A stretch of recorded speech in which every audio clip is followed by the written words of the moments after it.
Some of you may not know, and some of you may have forgotten that I started out making $17,000 a year. This multi-millionaire status certainly did not happen overnight, and it grew over time, just as what I teach all of you. But it also wasn't magic. It also wasn't luck. It also wasn't because someone gave it to me. When I boil it down, looking back over the years, it's because of these 11 money rules that I've put together to help simplify and demystify getting rich. And so I'm going to break them down to you in a multi part series because giving them to you all at once will just make your brain spin. And I'm going to intersperse this series throughout. So it's not necessarily going to be back to back episodes for binging. I'm going to space them accordingly so that you have time to absorb and implement this information. Bottom line, this is how you get rich.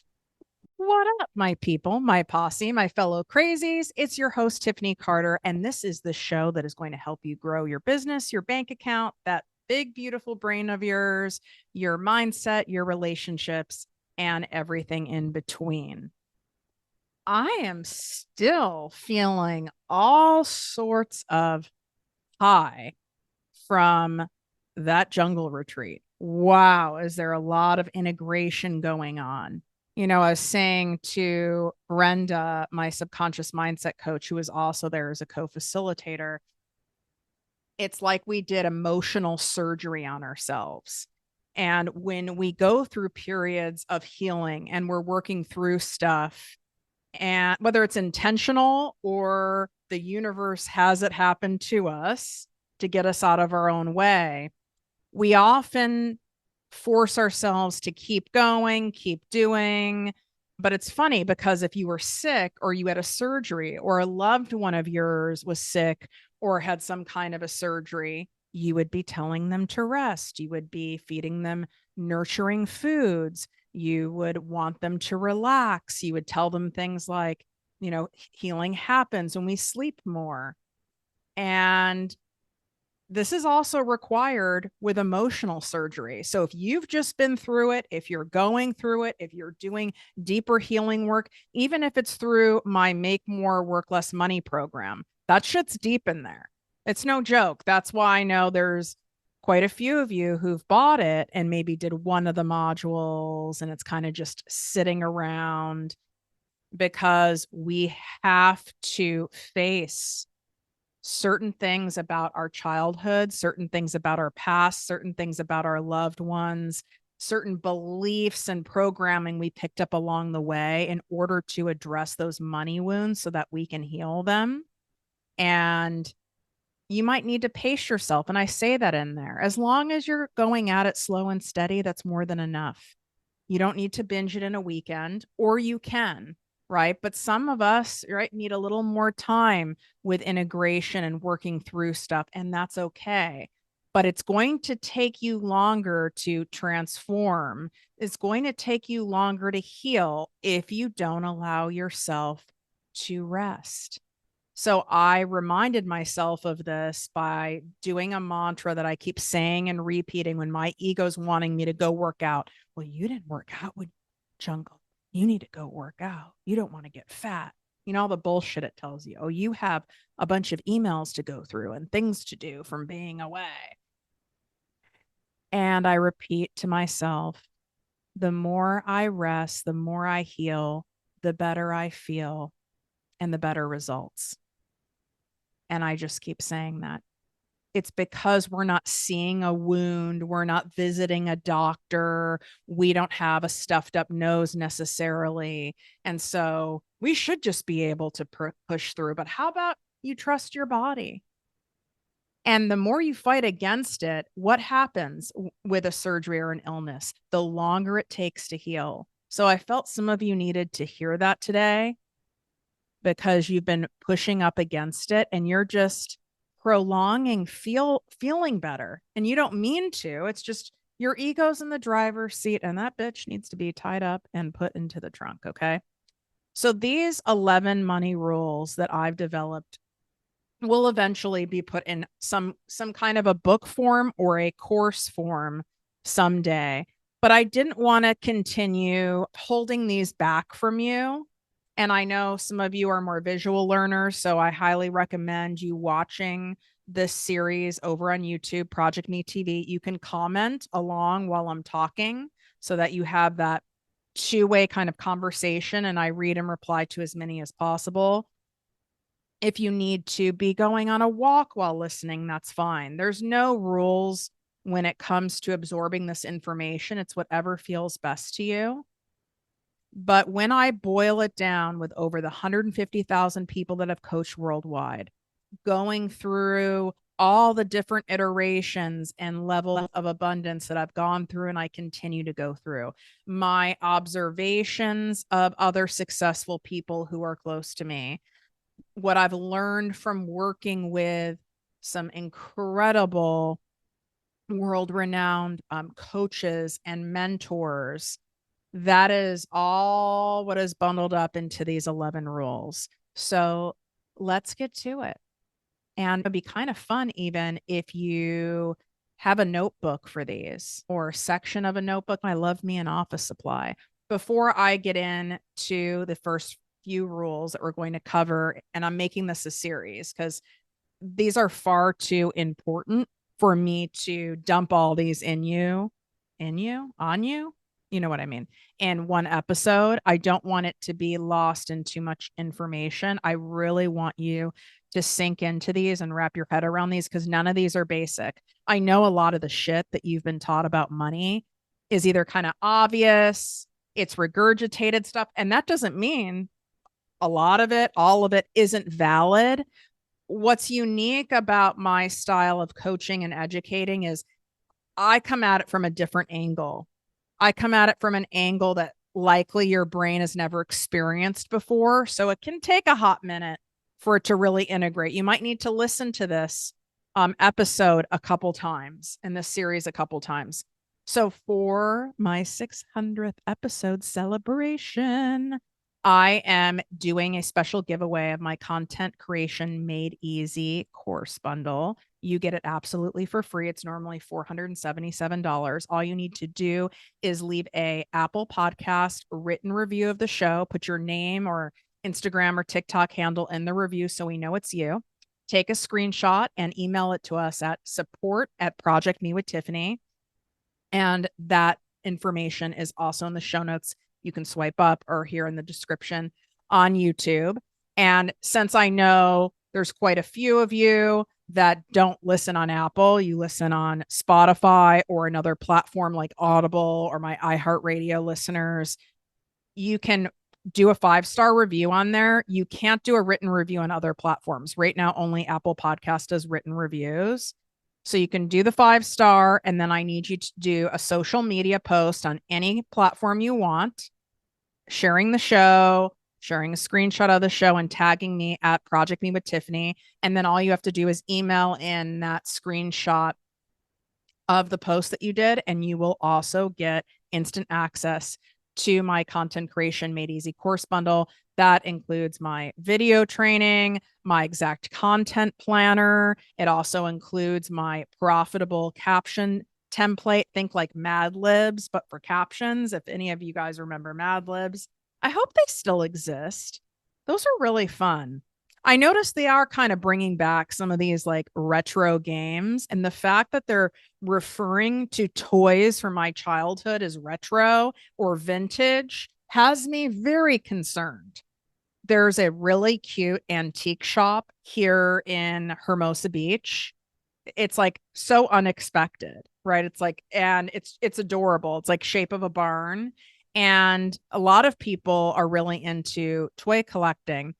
And I like looking at like toys and interesting gadgets and like beauty things and office supplies and stuff from back in the day. And then there's a whole case of My Little Pony. And above the case, it says vintage toy collection. Wow. I had no idea that I am now vintage. So, what do they say about vintage? Vintage is more expensive. Vintage is highly coveted. Vintage is higher quality. It even tastes better. So I guess I will take it. Let's get into it. Number one of the golden money rule. And these are in no particular order. I did not rank them on purpose. There is not one that is more important than the other. It's more of a cohesive. Think of this like an incredible sauce recipe that's been passed down for generations. This is your recipe for wealth. Period. End of story.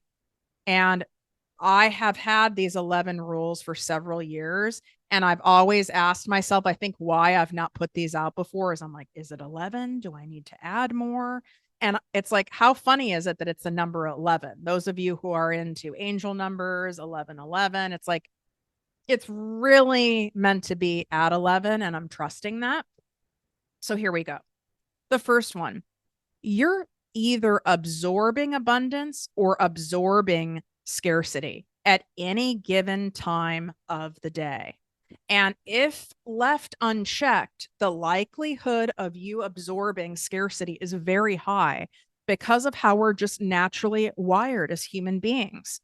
We are naturally wired, especially with all of the trauma and conditioning and the nonsense and the drama of the world. We're conditioned to like, look out, watch for danger, watch for fear. We're all this fear shit is pushed on us all the time. And so it is very common for someone to automatically look at the glass half full. There are some people who have trained themselves, which you absolutely can do. I've done it with myself of absorbing abundance, and that's your natural state. But for the most part, if left unchecked and you are not doing daily abundance practices and you're just letting your mind just go with the flow, you'll be in scarcity because there's far too much shit in the world. And again, it's how we're naturally wired to protect ourselves. So, what I mean by absorbing, it's what you're taking in. Look at your brain as a giant sponge. It's a sponge daddy. And that sponge is constantly collecting data all day long, whether you are locked up in a padded room, which I feel like I need to be at times, or you are constantly around people. It is taking in information, it's taking in sights, it's taking in smells, it's processing, it's analyzing. And if you're an overthinker, overanalyzer like me, you really better make sure you keep this in check. So I want you to do an inventory right now. And you can do it obviously after you're done listening with this episode of let's really take a look at what have I been absorbing? And you can tell by the way you feel. If you're absorbing mostly abundance, you're going to feel abundant. You're going to feel light. You're going to feel empowered. You're going to feel enthusiastic. You're going to have energy. This doesn't mean energy like hyper. Your energy might look different. Like when I have a lot of energy, it's not like I'm hyper. I'm just very clear. I'm grounded. I'm more focused. I want to do things. And you know what that version is of yourself. If you're in a better mood, you're lighter. You can even maybe tell by the way you even look in the inflammation in your body, your desire to do things, how you are when you're interacting with people.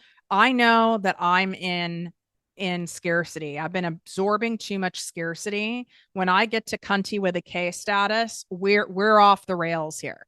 And I like always including myself in this because you're not going to be perfect at this and you don't have to be. In fact, nothing I teach you requires you to be perfect all the time. It's not possible. In fact, being in perfectionism is going to block you from abundance because that's a form of fear in disguise. That's a form of scarcity. So there are literal ways that you are absorbing that you're either absorbing abundance or scarcity. Listening to this episode is absorbing abundance, listening to this podcast, right? So you are proactively absorbing abundance. So I want you to create a list. I'm going to give you a couple lists to make. I think you guys are list takers like me. I mean, any excuse for me to use a Post-it and a Sharpie. For me, there is nothing better than a fresh Sharpie and a Post-it and a list. I love a damn list. I just love it. So, first list is, let's look at, where am I absorbing abundance in my life? Okay. And whether it is naturally or proactively, is it by the books you're reading, listening to this podcast? Maybe you're in my Project Me Posse business coaching membership, which, warning for you guys, I'm about to pull my Nail Your Niche masterclass in there. That is right now. Whether you join in the monthly option or the annual option, you get that for free when you join, which is insane. And I'm going to move it to where it's only for the annual option. And when you join for the annual option, you get 2 months for free, which is insane. That makes it like less, I think that makes it like $2 a day. And this is weekly live trainings by me and other special guest experts. There is no reason to not be in this thing. If you're anywhere between making $0 and $15,000 a month online, from the online arm of your business, you need to be there. Even if you're making millions or hundreds of thousands in your business, let's say you are a healthcare practitioner, you're a beauty professional, you're a realtor, and you're making all this money trading time for money, but you want to have online revenue streams for your business. So in that sense, you are at zero, you're in that zone. Posse is for you. Okay. And that link is also in the show notes and in the description, but you can go to projectmewithtiffany.com/project me posse. And that's being pulled like literally this week. So don't mess around and go get that, especially if you're like, what do I focus on? What do I talk about? Am I niched enough? Do I need to niche? What is it? What does profitable niche marketing even mean? I cover all that. And there's a bonus in that masterclass too on how to optimize your Instagram bio so you can have thousands and thousands of ideal clients find you versus you having to seek them out. Just saying. So, are you in my Posse membership? Are you maybe in a Bible study group? Are you in a support group like I am for childhood survivors of sexual abuse? And that can even sound like, ooh, that sounds like scarcity because that sounds heavy. No, because it's supportive and it's collaborative and it's a community and it makes me feel safe, seen, and heard. Do you regularly go to the gym? Do you have like fun craft days or date nights? Or those things are all about absorbing abundance, who you're around. Okay. So I want you to create your list. And then I want you to ask yourself, what else can I add in here? What other things can I add? What other rituals can I add? Can I start doing Tiffany's abundance walks, which are free? They're in my link in bio on Instagram and TikTok. Do I take 3 abundance baths a week? And if you don't have a bath in your house, I've gotten a lot of emails from you guys and DMs about my abundance baths and the recipe for the abundance bath. And some of you don't have baths. That's okay. You can also do an abundant shower. You can make it like your everything shower day. So that's on the list. I also want you to make a second list of, where are you absorbing scarcity? And this are people, places, and things. There could be people that you're giving too much time and energy to. Are you scrolling too much? Are you watching the news? Are you a true crime addict? Are you watching stuff that's like scary, suspenseful? Are you dissociating a lot? Are you engaging in a lot of like gossip type stuff? Are you in an environment, in a gym, in a program, in a course, in a group, where, or even an office setting where it just doesn't feel abundant to you? It stresses you out, anything other than it feeling good. And I need you to create a list on that and go, okay, we need to start checking these things off. You're not going to be able to cross all these off all in one day. Okay. But I need you to have them in front of you, these 2 lists, so you can see and go, okay, what can I shift immediately? And there's going to be some things on the scarcity side that are going to take some finessing. It could be, quite frankly, someone you're married to who's very cheap, who gets obsessed over tax time, who's getting all caught up in the politics, and it's going to require you setting a boundary or a conversation, or putting yourself in an energetic bubble that even if they're yip yapping away about something or projecting their shit on you, that it bounces off you. It can't be, oh, I can't do this because of this person around me. You either have to set a boundary with them and or a boundary with yourself around that, because the whatever you absorb is going to end up influencing your bank account. Who do you think is going to be more likely to be rich? The person who is consciously making sure they're heavily absorbing abundance daily, or the person who is consistently absorbing scarcity? Mm-hmm. And you're going to slip in and out of this. Sometimes I slip, sometimes I get lazy. It's kind of like when doctors say you need to finish your full dose of antibiotics, and a lot of people will stop once they start feeling better. There's a reason you need to finish the full course. They don't make more money on you finishing the full course. You need to finish the full course. So this happens with abundance. You're feeling so good, you're productive, you're in the abundance zone, and then you kind of start getting a little bit like lazy, and you might not even be conscious of it, or some shit happens in your life that kind of throws you off track, and you need to get yourself back on. So even if you one extra bonus with this tip I want to give you is putting a reminder in your phone. You can set this right away. I would probably do it every 2 weeks to start, which you can, I know for sure on an iPhone, you can set an every 2 week reminder of doing this abundance scarcity inventory.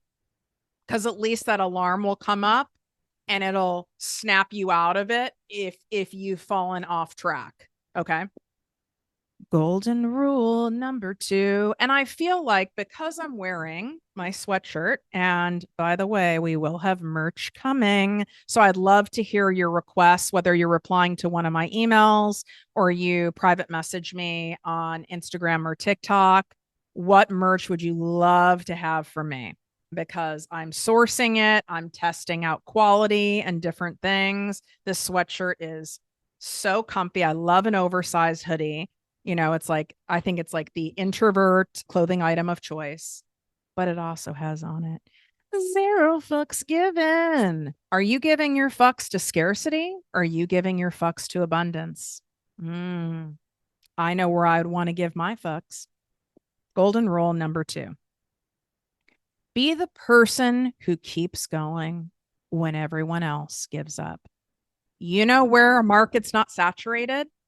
It's where you keep going. You keep showing up. This podcast that I know that you love, whether you're new or you've been around since the beginning, love you guys.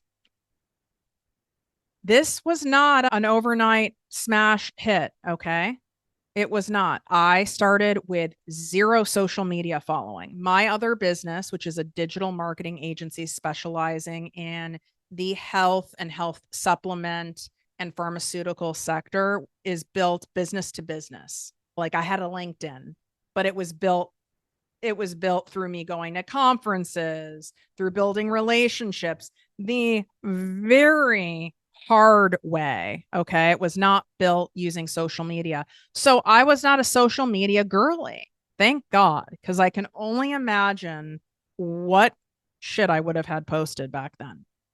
So I did something very unconventional. I don't know any other top podcaster who started a podcast before they had a social media following. I had no email list. I had no Instagram.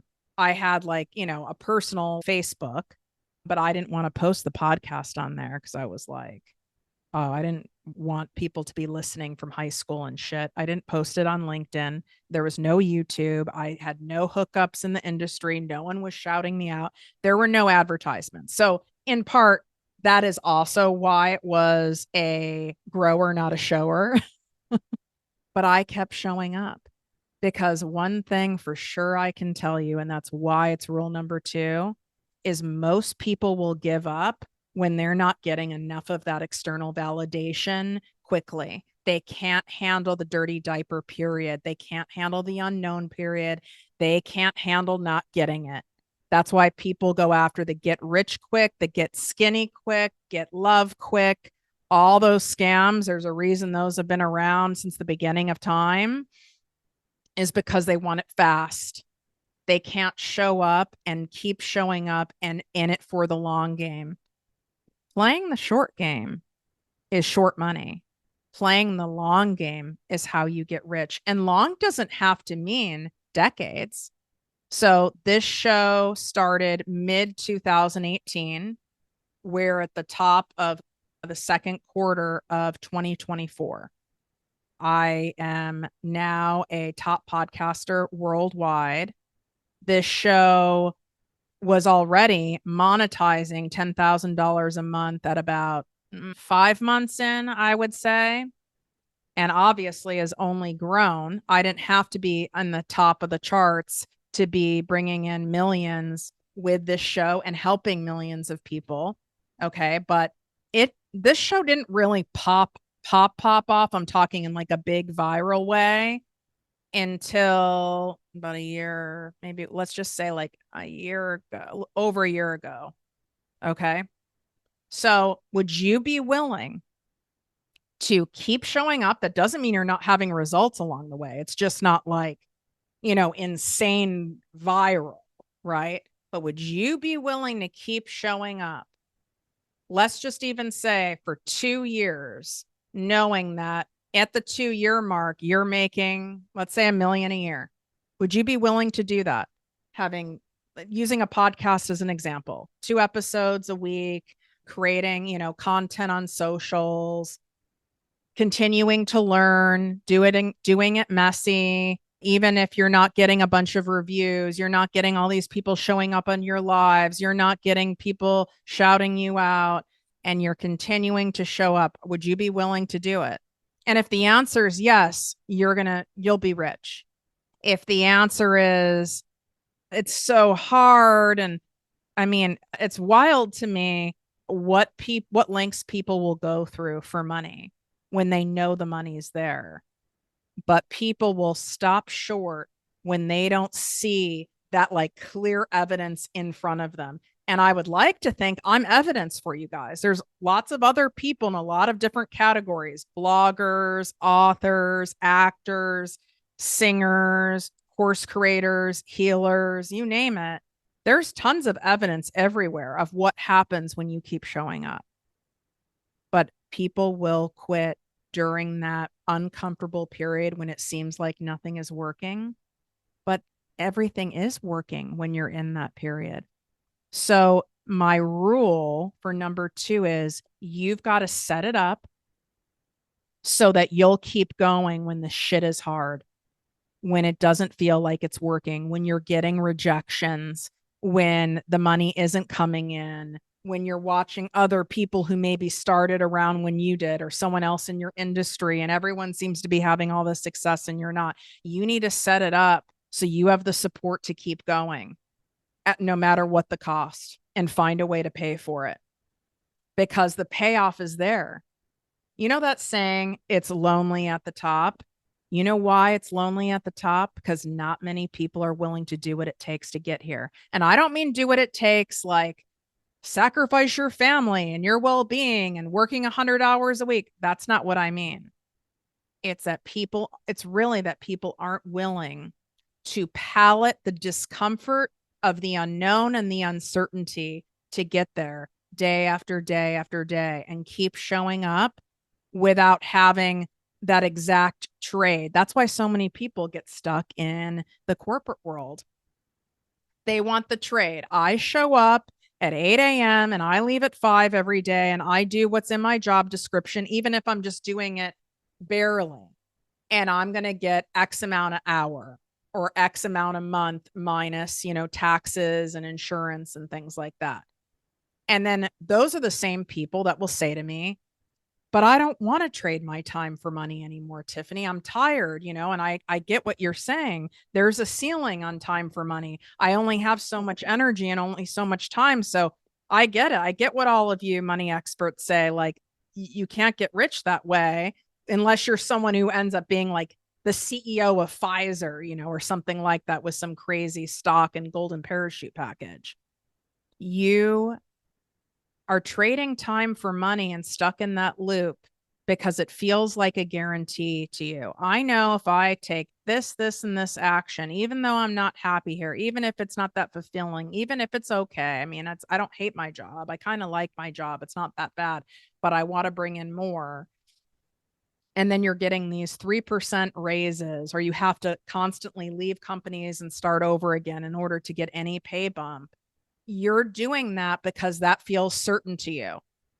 Otherwise, I would be working with a ton of people. I'd see a ton of people in my programs who are in corporate and they're building something on the side. But what I find happens with people who are in a jobby job is you'll want to build something on the side, just like I did. Okay. I started my business on the side while I was in full time in corporate because I couldn't just quit. I have no backup plan. I have to pay my own bills. There's no one to borrow money from. No one would give me a loan. It was all on me.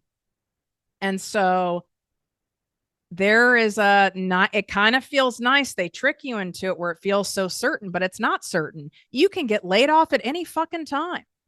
And by the way, I can speak for sure, US based companies, bonuses are not guaranteed. That is in your contract. There is no guaranteed bonus. Performance bonuses are based on the discretion of the company. And even if they say you're guaranteed a bonus as long as you meet these metrics, they can change those at any given time, or they can make those metrics so just out of reach for you to make that no one really reaches them. And I know because I was in upper management, I know all those games. But it feels like because you've been programmed that's it feels safe. So then you do that, and then you start trying to build something on the side, and it feels so hard because it's new. Of course, new things feel hard. Anything new feels hard and awkward and weird and even frustrating and maddening and cringy even. But I would like to think what would feel harder is you not creating another path for yourself and being so dependent on this one stream of income or even two streams of income for building your wealth. You'll never have freedom that way. You'll be working for a very long time. And if you love what you do, that's great. But if you love what you do, why not build something on the side? Okay. But I watch a lot of people who have jobby jobs start stuff on the side. And then when they're not getting some instant hit of cash, they take their foot off the gas. You've got to let go of that mentality of, I need a direct payment for my energy and time exchange. Entrepreneurship doesn't work like that. How it works is you put in time, heart, sweat equity, and money, and you keep doing it and you keep doing it and you keep showing up. And then it pays off big. That makes it all worth it. But there's a big waiting period. And some people get lucky, right? And they definitely get lucky or something hits quickly. But usually you're putting out a lot of output before it hits. But it will hit, but not if you give up too soon. Money rule number 3. This ties perfectly with 2. And again, these were in no order, but I love that I have this as 3.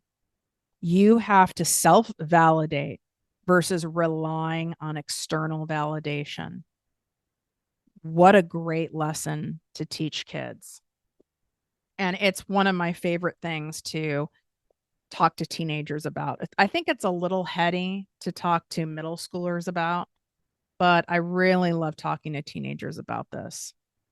Rich Auntie Tiff over here, they love asking me questions because they're like, oh my God, you're popping online. You're making all this money. I want to be an influencer. Well, let's talk about that. That's great if you want to do that. What do you want to influence? And one of the most important lessons and how you're going to set yourself free. You know how you hear people say, like, be your own cheerleader? That can sound like kind of an eye roll to some of us who are a little like, oh, okay. You've got to self-validate. I don't care if you're married to the most amazing person. I don't care if you have an incredible family or support group. I don't care if I'm your coach, okay? And you want someone like me in your corner. There's solid as fuck. As long as you show up, right? I know I show up. My side of the street is clean, but as long as you show up, I'm right here. But I never want anyone relying on my validation for your success. That's dangerous. That's called codependency. If you're relying on anything outside of yourself and spirit, whatever your higher power is, God, the universe, angels, whatever, dangerous, because we can't control that. And that is putting our well-being in the hands of other people, places, and things. It can't come from money. It can't come from what size you are. It can't come from how you look, what your skin looks like that day. It can't come from how many people follow your shit, like your shit, watch your shit. You've got to do the work so that you self-validate, because even when no one is watching, when no one is buying, when no one's picking you, when the chips are down, when things aren't clicking, you've got to be able to go, okay, this is a lull period and I've got this. I'm going to take an evaluation. What can I do? What can I do to best assess the situation and take different action? Because clearly something different needs to happen.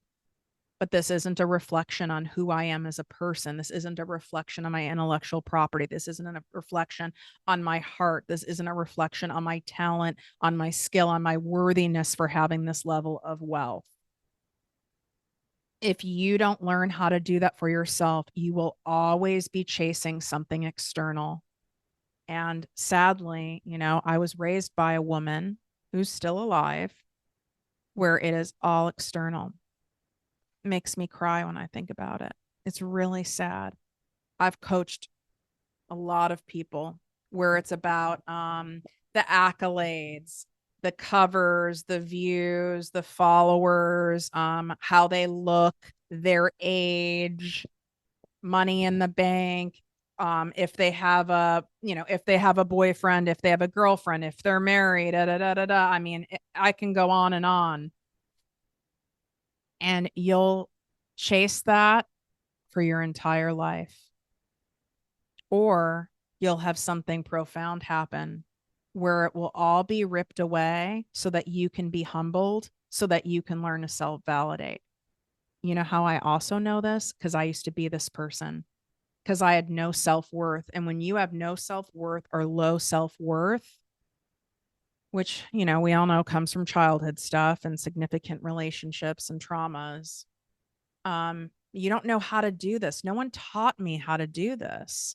And so I was seeking it in as long as I have a boyfriend, winning awards at work, having success, how I looked in outfits, how my skin looked. I mean, I could go on and on. It never fucking stopped.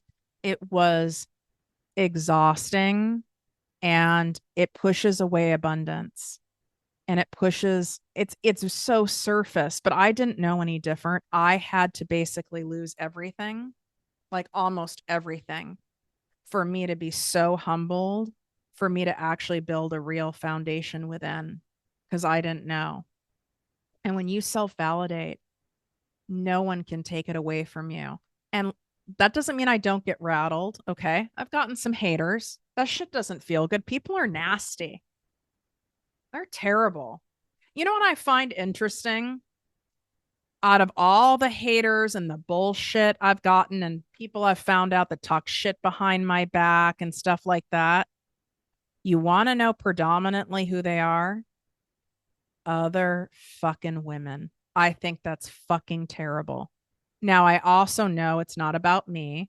I know that I trigger people because I don't gatekeep and I speak very bluntly and directly about money and about building business and about making money online and about trauma. And I tell you what you need to hear, not what you want to hear. And I call things out with love, because if I don't, someone's got to tell you. And I know some of it's hard to hear. It's hard for me to hear stuff too, but wouldn't you rather Wouldn't you rather have a coach? Wouldn't you rather have a friend? Wouldn't you rather have a mentor that shoots it straight? With love and for your greatest good, but just shoots it straight. You'll have enough people bullshitting you in life to get your money, to get in your pants, to steal from you, to befriend you, to get something from you. I know I live in LA, okay? You're going to have a very, very short list of people who are going to be directly honest with you because of how much they care and me not worrying about you might be mad at me, you might hate me. I say it to clients, you're not going to like what I'm about to tell you, but you also hired me knowing who I am, and you've been stuck for so long and you want out, and you've been in your own way and you know it, and you want to know what's blocking you. You want to get out of your way. You want to create freedom level cash for yourself so that you can have your most abundant life in this one life we get, because time is non-refundable and you don't want to live this way anymore. And you're ready and willing and you trust me to hear the truth. I had a conversation, quite a few already at the start of this year, with private clients where I had to shoot it straight, and a couple of them didn't like it. And I said it with love, and I said all the things I just said to you, and they didn't like it. It was easier for them to be mad at me and for them to come up with some story in their mind.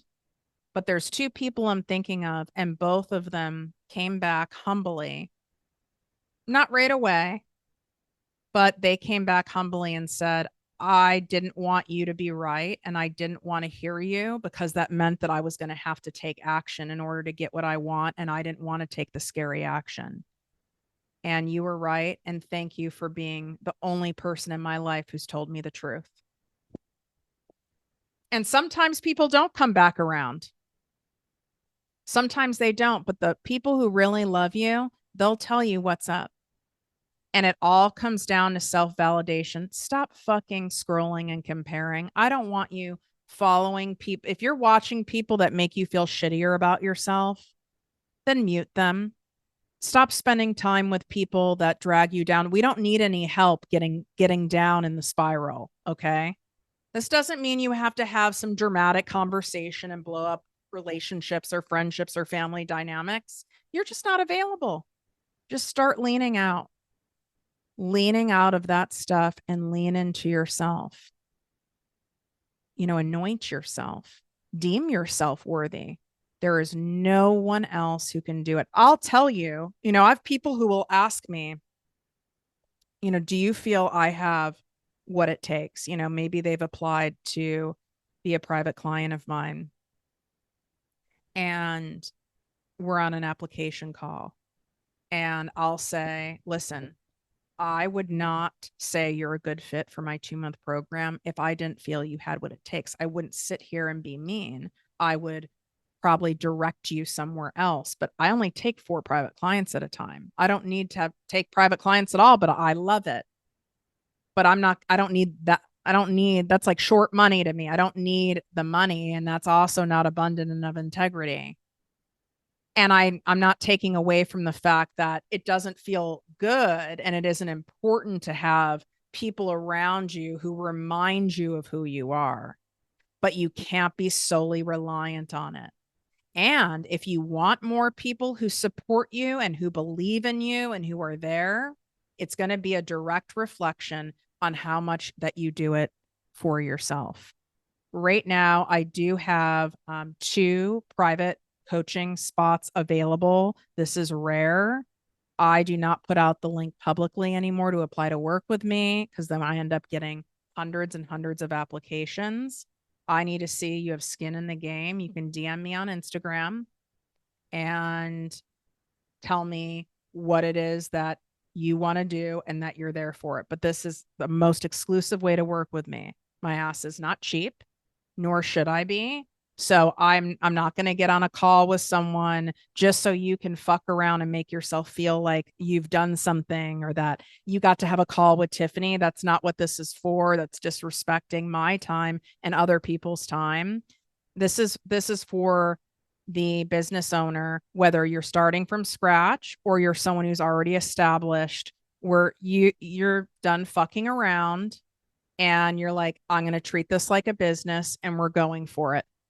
And we're going to have a real plan and we're going to act on the plan and we're going to execute it and we're going to have offers and I want it customized and I'm done wasting any more time and I'm willing to invest in the best because I want the best results. So you can DM me at Project Meet with Tiffany for that. And if you're wanting an initial, stepping stone where you're going to get results, then go into my Project Me Posse business coaching membership. Those links are all in the show notes. They're in the description on YouTube. And I also gave you a free option of the content creation made easy giveaway that I'm doing. So there is absolutely no excuse. I've given you multiple areas to get what you want. And now it's your turn and your time to take the action. Okay. Because inaction just breeds more inaction. It just makes you more stuck. And I know because I'm a procrastinator. So the more I procrastinate, the more I'm stuck in procrastination. The way out is by taking action, is by saying fuck it, is by saying zero fucks given. I am doing something bold and snapping out of this and breaking this pattern. And you're not going to will or wish your way out of that cycle. It requires you to do. This will be the final money rule for this part 1 of the series. So it is money rule number 4. And this is perfect to end on for this part. It's changing your inner dialogue will change your life. You can think, oh, that sounds so simple, Tiff. Like, yeah, no shit. Well, you know what? Sometimes the most simple things are the hardest to do, and they also require the most profound results. You can't just change your inner dialogue for a day or for a week. It's kind of like someone who goes to quit smoking.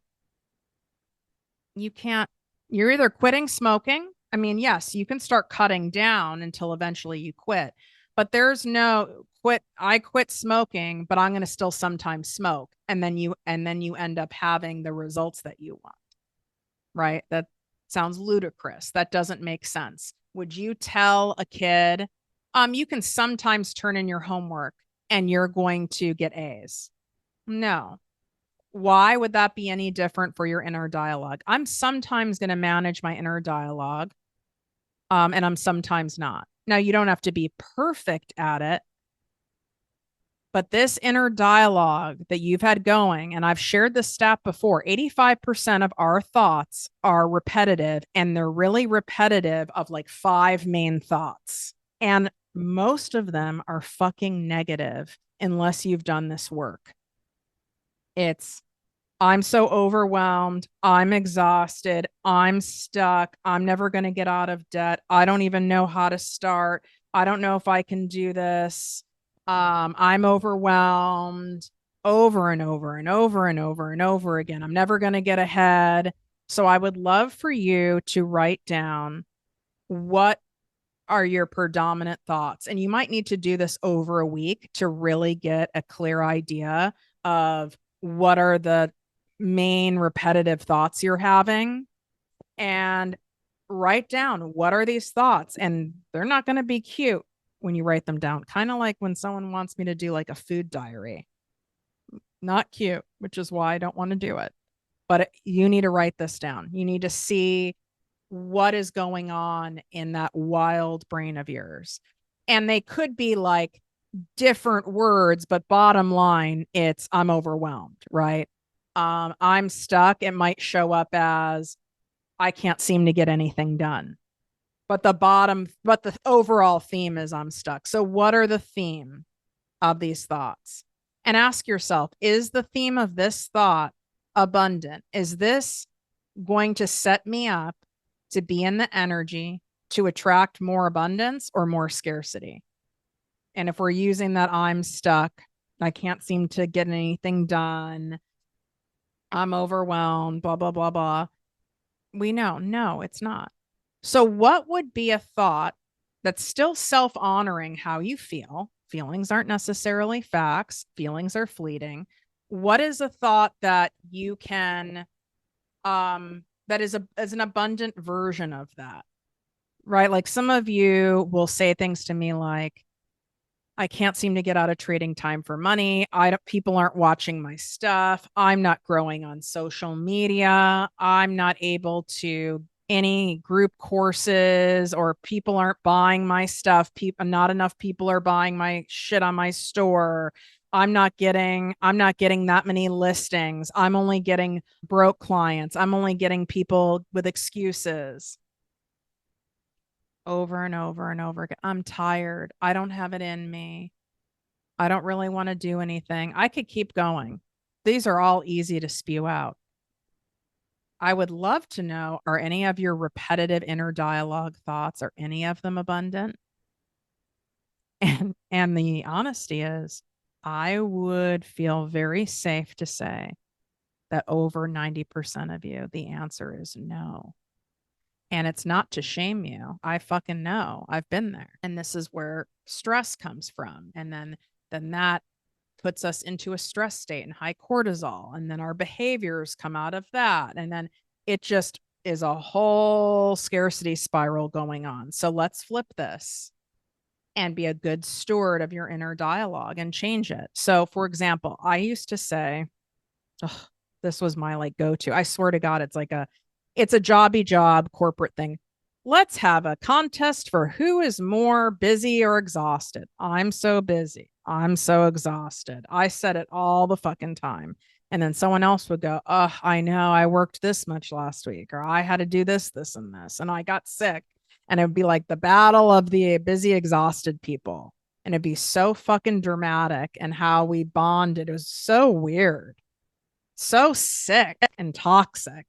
And none of us realized it until until you remove yourself from it. And I hired an amazing health coach from Instagram when I was in full, complete burnout. And I would come on to our private coaching calls. And quite frankly, she had a mastermind. On the mastermind calls too, I did everything she had. She's in a different genre now, but love me a private coach. Love it, love it, love it. Anyway, and I would come on and we would talk about like our feelings. That was one of the things we'd open up with, like how we've been feeling in the last week. How have you been feeling? Because this was very focused on body and health, right? I'm exhausted. I'm still exhausted. I have relentless exhaustion. I wake up tired. I'm so tired. It was all that over and over again. And she said, we need to change this. Because the more you keep saying that, the more you keep repeating it, your body is hearing you and it's following suit. And you're just reinforcing this over and over again. And I was like, well, I can't lie to myself. I mean, I was probably very sassy, is my guess, because I was so miserable and quote unquote exhausted. And I was like, well, I can't lie to myself. Like, this is the truth. This is how I'm feeling. She goes, I didn't ask you to lie to yourself, did I? And I go, no.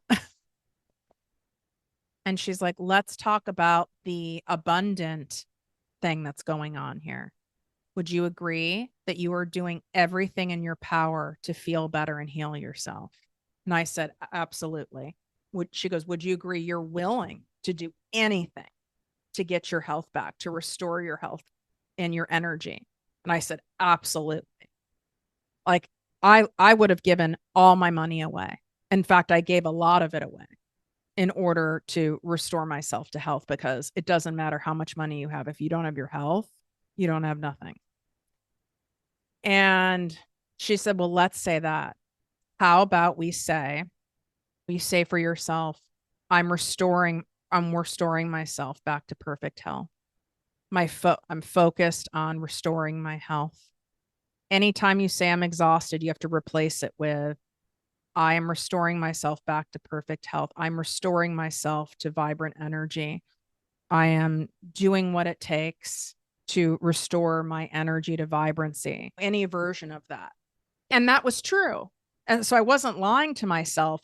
It was just an adjustment, right? Just an adjustment on the frequency. I like talking about a channel. And if you're watching me on YouTube, I'm like turning a knob. Those of you who are old enough or to remember, or like have been in an older car, a vintage car, your grandparents' car or something, where you had to turn that dial just fucking right in order for it to like hit, for you to get on the station, for it not to be crackly. We're just changing that dial so that you're on the frequency of abundance and not on the frequency of scarcity. And it's as simple as doing that shift. This isn't a lie. So I want you, for your top 5 core thoughts that you go to, what is our shift of the dial that you can say, right? Instead of saying, I'm never getting out of debt, okay, well, that's not going to serve you. All that's going to do is keep reinforcing the belief and the behavior patterns of it. That's pretty hopeless feeling, right? Well, what can we change that to? I am now taking the necessary actions to bring more money into my life. Like, if that's true for you, but you got to find something that's true. And if you can't find something that's true, well, then you're going to need to get into action, because that means you're in a victim state about it. And I'm being straight up because I've been there in my life where I was like, oh, I used to say like, no one really gives a shit about me, da da da da. Like when I was a real mess, Tiffany 1.0, when it was like victim, victim. Well, what was I doing to change it? And thankfully, I had a life coach before that was even a thing. I think she called herself something different because it wasn't a thing. Maybe she called herself, she wasn't a therapist, but maybe, I don't know what it was, but thank God for her. And she was like, wow, you've really set up a victim story, haven't you? Because I set it up in a way where it was like, where was my ownership in it? What action are you taking to be able to attract in the support and the love that you want in your life? And I had no answer because I was taking no action. So maybe that's what you'll find out when you do this exercise. Like, you know what? I've been kind of stuck in a victim loop. You don't need to take the bad out and be mean to yourself for it. That's not helpful. But just acknowledge that I got stuck in a victim loop, and now we're going to take action to get out of it. And I'm going to focus on that action versus on this scarcity thought that has been living in my brain, sucking all of my energy and my bandwidth. Do you really want to give all your bandwidth away to like low vibing thoughts that are costing you everything and giving you nothing? Or do you want to refocus and retrain your mental bandwidth to tune into abundance and get in the abundance zone? And it is that simple. And it's also that hard in the sense that you're going to need to be disciplined about it, and you're going to need to be deliberate about it. But because I know you want what you say you want, and I know you know these golden money rules, you're hearing these for a reason, you're going to do it. And re-listen to this episode, share this with someone who you know will highly benefit and appreciate these money rules. Go write a 5-star written Apple Podcast review for the show and follow the instructions right in the show notes and in the description on YouTube. And you do that, put your name, Instagram, or TikTok handle in the review, take a screenshot, email us at support@projectmewithtiffany.com, and we will reply and give you instant access to my content creation made easy bundle. Wishing you great health, wealth, and worth as always. Love you, and stay tuned for part 2.